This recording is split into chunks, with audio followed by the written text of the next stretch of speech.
How to use Cricut Explore Air 2. Step 1. First, unbox the machine from the packaging.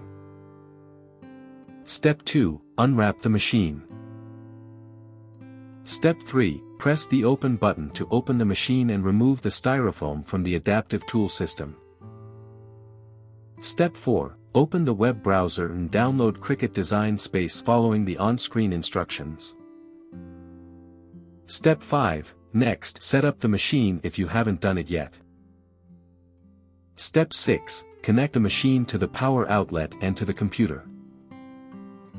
Step 7. On the top left side of the machine you have the power button, smart set dial, load, cut and pause buttons. Step 8. You can turn the smart set dial to select materials. Step 9. You can set the smart set dial on custom to select a custom material. Step 10. On the left side of the machine you have a storage compartment, open button and cartridge port.